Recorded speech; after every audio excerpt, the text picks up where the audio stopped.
And social మీడియాలో ఒక song అయితే బాగా వైరల్ గా మారింది. నిండు చంద్రుడు ఒకవైపు వద్దులే చుక్కలు ఒకవైపు అంటే మనోళ్ళు వేరే రకంగా ఎడిటింగ్ చేస్తున్నారు. ఈ ఎర్రిపూకలు ఒకవైపు అని ఎలాగ ఎడిటింగ్ చేస్తున్నారు అనమాట. కానీ నేను మట్టికి ఉన్నది ఉన్నట్టు పైన ఈ నిండు చంద్రుడు ఎవరు, ఈ ఎర్రిపూకలు ఎవరు అని అంటే మీరు కోపం తెచ్చుకోమాకండి. ట్విట్టర్లో, ఈ ఫేస్బుక్లో, ఇన్స్టాగ్రామ్లో నేను విన్నదే మీ ముందైతే పాడేటటువంటి ప్రయత్నం చేశాను. ఆల్రెడీ మీకు తెలుసు వార్ 2కు సంబంధించినటువంటి ట్రైలర్ రిలీజ్ అయిందనమాట. అది మంచి ఇంపాక్ట్ని గురి చేసింది. ట్రైలర్ బాగుందిరా అనేటటువంటి అప్రిషియేషన్స్ కూడా వచ్చాయి. ఎన్టీఆర్ అన్న బాడీ ఇంకా బాగుందిరా, ఎన్టీఆర్ అన్న యాక్టింగ్ ఇంకా బాగుందిరా, ఒక్కొక్కసారి హృతిక్ రోషన్ ని డామినేట్ చేసేలా కనపడ్డా. నిజంగా ఎన్టీఆర్ అన్న తనకి ఇచ్చినటువంటి రోల్లో 100% న్యాయం చేస్తారు. ఫ్యాన్స్ తల దించుకునేలా కాదు, ఫ్యాన్స్ కాలర్ ఎగరేసుకునేలా తను నటిస్తాడు అనేటటువంటిది మనకైతే ఆ ట్రైలర్ చూసినప్పుడు క్లారిటీగా అర్థమైంది. ఆ మ్యూజిక్ అయినా అన్ని కూడా వేరే లెవెల్. నేనైతే వార్ 2 ట్రైలర్ గురించి ఇప్పుడు డిస్కషన్ పెట్టినా అంటే 10 నిమిషాలు మాట్లాడతా. దాని గురించి స్పెషల్ డిస్కషన్ అయితే అవసరం లేదు. సో చూసుకున్నట్లయితే కూలీ ట్రైలర్ వచ్చింది, అర్థమైంది కదా నిండు చంద్రుడు ఎవరు, చుక్కలు ఎవరు అనేటటువంటిది మీకైతే అర్థమైంది కదా. ఈ విధంగా మన చుక్కలు చూసుకున్నట్లయితే రజనీకాంత్ గారు పెద్ద కాస్ట్ వేసుకొని లోకేష్ కనకరాజ్ దిగుతున్నాయంటే నిజంగా హై వోల్టేజ్ డ్రామాని ఏదో ఫిక్స్ చేసి ఉంటాడు. ఒకసారి విక్రమ్ సినిమాను గుర్తెచ్చుకున్నారు, ఒకసారి ఖైదీ సినిమాను గుర్తెచ్చుకున్నారు, ఒకసారి లియో సినిమాని, ఈ విధంగా రకరకాల సినిమాలను గుర్తెచ్చుకొని ఇంకా వేరే లెవెల్ సినిమా దింపుతున్నారు. అంటే ఇంకా ట్రైలర్ చూశాక నీరసం వచ్చింది. 3 నిమిషాల ట్రైలర్ ని 3 గంటల సినిమా చూసాము అనేటటువంటి ఫీలింగ్ కలిగింది. ఇంకా సినిమా 3 గంటలు ఉంటుందంటే ఇంకా 30 గంటల ఫీలింగ్ మాకు వచ్చేస్తుంది లోకేష్ అని చెప్పి వెళ్ళి నేను బాగా కామెంట్ చేయడం జరగచ్చు అనమాట. నిజంగా వార్ 2 గురించి ఎవరు పోరాడాలి? బాలీవుడ్ లో ఉన్నటువంటి వాళ్ళు పోరాడాలి, బాలీవుడ్ మీమర్స్ పోరాడాలి, బాలీవుడ్ క్రిటిక్స్ పోరాడాలి. కానీ వార్ 2 గురించి మన తెలుగు యువత అయితే డ్యూటీ చేస్తుంది. దానికి ఉన్నటువంటి వన్ అండ్ ఓన్లీ రీజన్ మన యంగ్ టైగర్ ఎన్టీఆర్ అన్న. ఎందుకంటే ఎన్టీఆర్ అన్న నటించిండు అనేటటువంటి దాంతో వార్ 2 మాది, మేము వార్ 2నే చూస్తాం, కూలీ ట్రైలర్ బాగలేదు అనేటటువంటి డిఫెన్స్లు అనేటటువంటి కామెంట్లు కూడా గట్టిగా కనపడుతున్నాయి.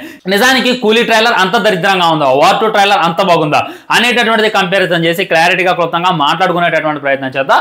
మొట్టమొదట నా ఒపీనియన్ నేను ఆల్రెడీ చెప్పేసా. నాకైతే ఈ వార్ 2 ట్రైలర్ కూలీ ట్రైలర్ మీద 100 టైమ్స్ ఎక్కువగా అనిపించింది అనమాట. కానీ don't underestimate power of Lokesh Kanagaraj. Don't judge trailer by a cinema అని చెప్పి ఒక సామెత నాకు గుర్తొస్తుంది. లోకేష్ కనకరాజ్ ఖచ్చితంగా ఏదో ఒకటి ఉంటుంది. ఏది ఉంటుంది అంటే అది మీరు ఎక్స్పెక్ట్ చేయడానికి కూడా అతీతంగా ఉంటుంది అనమాట. ఉదాహరణకి విక్రమ్ సినిమాలో చూసుకున్నట్లయితే ఇంటర్వెల్లో ఉండేటటువంటి ట్విస్ట్, సంతానం ఎంట్రీ, లాస్ట్కి రోలెక్స్ ఎంట్రీ, లాస్ట్కి దాన్ని కనెక్ట్ చేసేటటువంటి విధానం. లియోలో చూసుకున్నట్లయితే ఆ కార్ చేసింగ్ ఫైట్, బేడాస్మా సాంగ్, ఇంటర్వెల్ అండ్ క్లైమాక్స్ లో చూసుకున్నట్లయితే మళ్ళీ మన ఎల్సీయూ కనెక్ట్ చేసేటటువంటి విధానం. అండ్ ఖైదీలో చూసుకున్నట్లయితే ఆ చేసింగ్ మాట్లాడుకుంటూ పోతే చాలా ఉంటాయి. మాస్టర్లో చూసుకున్నా కానీ వేరే లెవెల్. ఈ విధంగా మన లోకేష్ కనకరాజ్ తన యొక్క బ్రెయిన్ ని ఎలా వాడాలో అలా వాడతాడు. కానీ అలాంటి చెత్తా చెదారం అంతా తీసుకొచ్చి ఈ ట్రయల్లో డిస్కషన్ చేయడం అనేటటువంటిది మీరు గుర్తుపెట్టుకోవాలి. ఎందుకంటే ఆయన చూపించేటటువంటి పాయింట్ చాలా బాగుంటాయి, చాలా కొత్తగా ఉంటాయి, చాలా యూనిక్ గా ఉంటాయి. దానికి అనిరుద్ధ మ్యూజిక్ తోడేందంటే ఇక పంబర్ రేగిపోద్ది అనేటటువంటిది 100% వస్తాం. కానీ దాన్నంతా తీసుకొచ్చి ట్రయల్లో డిస్కషన్ చేయాలి, దాన్నంతా తీసుకొచ్చి టీజర్లో డిస్కషన్ చేయాలి అనేటటువంటి ఇదే లేదనమాట. అంత కాస్ట్ ని పెట్టిండు, అంతమందిని ఒప్పించిండు. ఇప్పుడు స్టోరీ బాగలేదు అని చెప్పి మీరు అంటున్నారు, ట్రైలర్ బాగలేదు భయ్యా, స్టోరీ కూడా బాగోదు, సినిమా కూడా బాగోదు అని చెప్పి మన వాళ్ళు చాలా మంది మాట్లాడుతున్నారు కదా. ఒకళ్ళు కాకపోతే ఒకళ్ళన్నా రిజెక్ట్ చేస్తారు కదా.